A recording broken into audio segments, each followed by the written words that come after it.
JB, hoje eu estou olhos nos olhos com uma terapeuta holística, psicóloga por formação, altruísta e super espiritualizada, tem o dom de fazer o bem àqueles que a procuram, em especial com problemas espirituais e emocionais. Mara, como é conhecida, teve uma longa trajetória de vida até chegar onde está hoje. Top, amada por seus clientes, amigos e parceiros. Falo de Índia Mara Fonseca. É um prazer enorme ter você comigo, Mara. Que bom, viu? Você muito com o consultório, imagina. Você com tantas atribulações no escritório, não para um minuto, mas eu não resisti. Mara, para quem não sabe exatamente como é, em que consiste a terapia holística? Se a gente for pensar, Clara, no modo geral, assim, hoje, por exemplo, quem faz um curso de barras é um terapeuta de barras, quem faz um curso de reiki é um terapeuta de reiki. A terapia holística um terapeuta holístico é o maior número de cursos ou de especialidades que você pode usar durante o seu atendimento, né? Que são as terapias alternativas, desde auriculoterapia, acupuntura, barras, reiki, apometria, aí você tem cristais, né? A gente trabalha com de tudo um pouquinho. Entendi, quer dizer, consiste exatamente nesse conjunto de coisas. E me diz uma coisa, eu queria falar bastante com você sobre os chakras. Assim, quais são os principais? Porque os chakras correspondem às partes do nosso corpo, aos nossos órgãos? Sim, tem correlação. Tem correlação. Sim.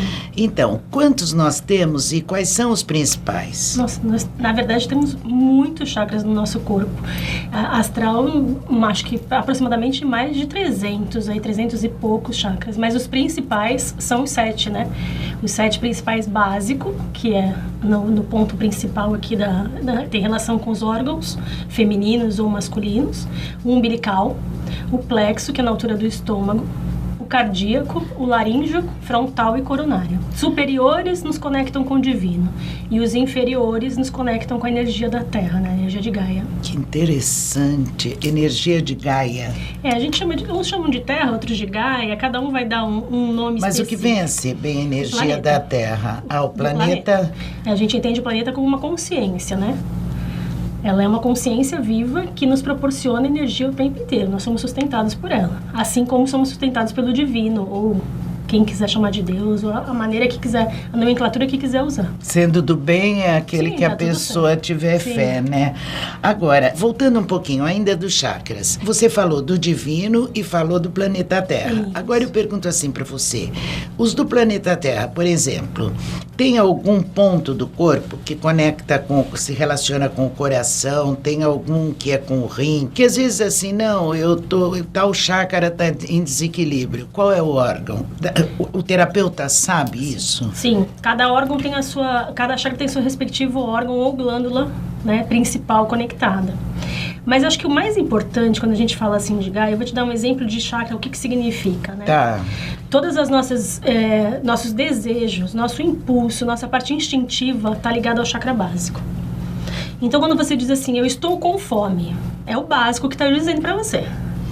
Sim. Não é o seu estômago ou o plexo, como a gente pensa, é o básico que está dizendo. O umbilical vai te dizer assim, estou com fome de quê? Ele vai direcionar o seu desejo. Por exemplo, estou com fome de pizza. O plexo vai te dizer, está com fome de pizza? Que tipo? Qual sabor? Então, o plexo vai te dizer, eu estou com vontade de comer pizza de rúcula. Sim. É o plexo que nos diz. Nós amamos, o que a gente aprende como amor, o que a gente entende como amor, é tudo o chakra plexo solar. Não tem nada a ver com o cardíaco. Que coisa interessante. Então, as emoções estão muito conectadas ao umbilical e ao plexo. Então, a gente ama pelo plexo. Amar pelo cardíaco é o amor incondicional. E isso está bem distante do que a gente pode chegar aqui enquanto encarnados, né? Que coisa interessante. Porque amar sem condição é muito difícil, né, Clara? É verdade. Você diz assim, eu amo sem condição alguma. A gente sempre coloca condição para amar. É mesmo. Eu amo ser Eu amo, né? Principalmente verdade. em relações afetivas é assim, né? Totalmente, até querendo que as pessoas sejam exatamente O como que eu você gostaríamos que É elas isso aí. fossem, né? Faz parte desse... Faz parte. Agora, e aí você falou no coração. A gente não ama com o coração. Sim. O coração tem a ver com que chakra? Com o timo. Chakra cardíaco tem conexão com o timo, que é uma glândula que fica bem pertinho ali do coração. E a maioria de nós tem ela bem fechadinha, né? O seu funcionamento não é estimulado. E essa é a conexão realmente com o seu eu, com a sua alma. A gente fala que o chakra cardíaco, na glândula timo, é onde está a casa da sua alma. Falam muito, um dos órgãos mais importantes do corpo é o rim. Sim. Me diz uma coisa, a qual chakra corresponde? Porque no momento em que uma pessoa está muito doente, pegar isso de exemplo, e para o rim, a pessoa rim vai... corresponde a vários chakras, né? Porque o rim é um órgão extremamente importante, é um dos nossos nadis principais, quer dizer, nossos centros de força principal. Então, o umbilical, o plexo é muito impactado quando tem algum problema no rim. Você precisa tratar esses órgãos para poder ajudar o rim. Mas aí existem outras técnicas também, né? A acupuntura funciona muito bem porque ela vai no nadis, que é o centro de força do rim, abre aquele centro de força e aí a energia circula de uma forma mais fácil. Nossa, dá vontade de falar só dos chakras, porque é tão interessante, mas eu quero saber muitas coisas de você. Pode falar. Até sobre o básico, o umbilical e o plexo, como é que a gente se desconecta da nossa essência, da nossa alma, fazendo concessões ao outro. Então, por exemplo, se você me diz assim, Mara, vamos comer uma pizza? E eu tenho vontade de comer comida japonesa, não é pizza. E eu disse, tá bom, tudo bem. Qual sabor? Qualquer uma. Tanto faz. Eu não tô dando vazão à minha essência. Eu podia dizer, não, Clara, você pode pedir a sua pizza e eu vou pedir um japonês pra mim. Uhum. Ou então, a pizza podemos comer, mas você pede o seu sabor e eu peço o meu. Ah, mas estamos num grupo, eu não posso dividir um pedaço para cada um.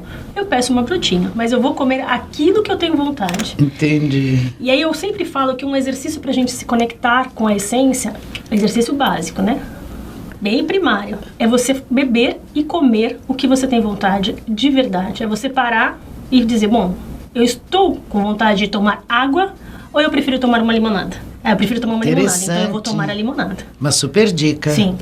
E quanto mais você faz esse movimento de estar conectado com a sua essência, porque o nosso corpo é sábio, né? E ele responde à nossa alma, só que o tempo inteiro a gente finge que não está ouvindo. E aí você vai se enganando o tempo todo, cedendo ao outro. E aí depois fica frustrado porque o outro não correspondeu às suas expectativas. Impressionante, não tem nada a ver com o outro, né? Pura verdade. Mara, diz uma coisa pra mim, é possível o físico estar em equilíbrio e o emocional em desequilíbrio e vice-versa? Então, o que a gente fala é que o corpo físico é o último estágio de qualquer movimento do nosso corpo. Por quê? Eu adoeço nos corpos sutis, mental e emocional. Densifica no físico. É como se ele fosse o último momento. Né? Então, ele pode estar em desequilíbrio com os demais corpos, sim. Se a gente for medir, né, em hertz, você vai ver que geralmente o nosso corpo físico está muito baixinho. Por quê? O emocional está mais baixo ainda. E aí ele funciona como uma âncora.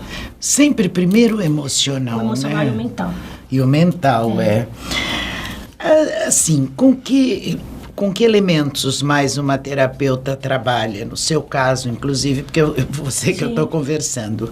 Pedras, cristais... Os cristais, todos eles, cromoterapia, aromaterapia, no meu caso, o reiki, barras de axis, eu tenho bastante processos de barras, né, que a gente chama de processos, cada um dos aperfeiçoamentos que você vai fazendo. E aí são vários processos corporais, né, são sempre toques sutis no corpo. Entendi. Agora sim, as pedras, elas servem exatamente para quê? E os cristais, que são os mais comuns? Sim, eles são elementos de Gaia, né? Eles potencializam a energia.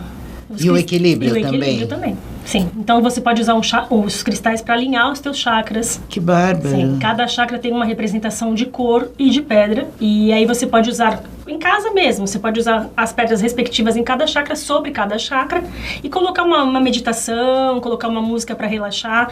A própria pedra já está fazendo o trabalho. Quem é reikiano vai lá e aplica o reiki, né? E cada cor da pedra significa alguma coisa? A cor do chakra.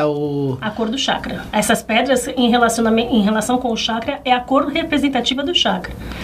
Aí ela ativa a potência energética desse chakra. Porque falam, né? A verde é da cura. Quando a gente fala em cristal no modo geral, por exemplo, se você quiser fazer uma câmara de cura na sua casa, muitas pedras verdes, ágata, turmalina, várias, né? Em volta do seu corpo e alinhando os chakras com as pedras respectivas. Também vai ajudar bastante. Que bárbaro. Agora, é bom ter cristais em casa. Maravilhoso. Todo mundo tem. Sim. Mara, como limpa os cristais? Falam em água com sal, falam num monte de coisa. Na verdade, cada um vai dizer aí o seu olhar para isso, né? Eu costumo dizer que um dia de sol e um dia de lua é maravilhoso. Lavar em água corrente, um dia de sol e um dia de lua. Aí você pode voltar a utilizar. Faz isso de vez em quando? Isso.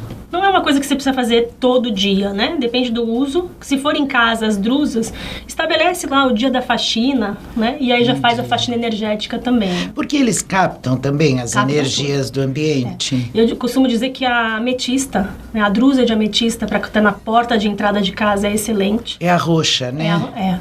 Uma roxinha, isso, né? Porque ela transmuta, né? E atrás da porta uma turmalina negra. Ajuda bastante também. Não diga.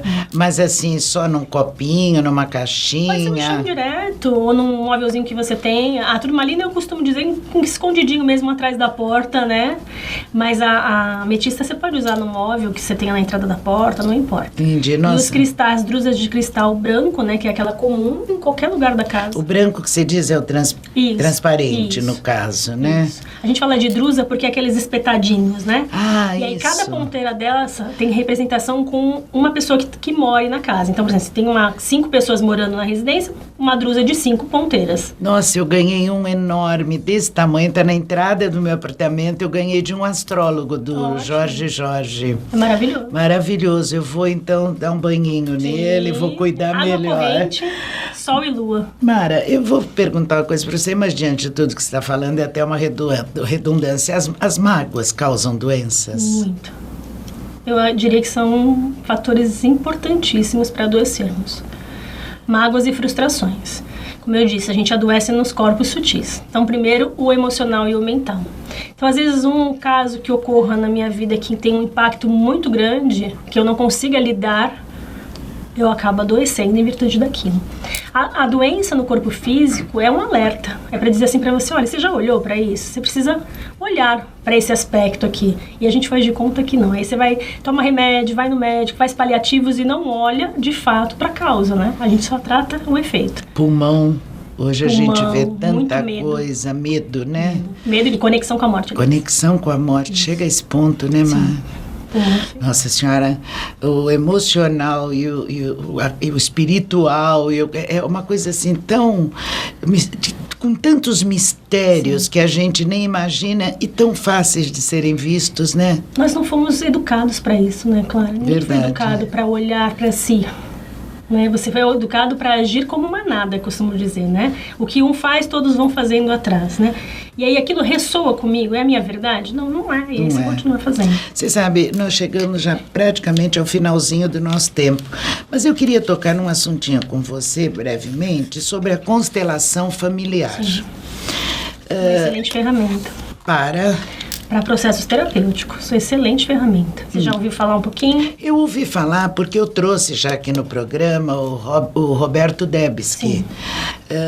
Seria assim, de acordo com os antepassados da pessoa. Isso, ela tem uma conexão com antepassados. Mas não é só isso também, né? Colocar constelação só com antepassados restringir demais o olhar dela, né? Então explica mais ou menos. Uma constelação que pelo menos no meu caso, eu costumo primeiro fazer os atendimentos e aí a gente encontra a questão a ser trabalhada e traz isso para uma constelação familiar.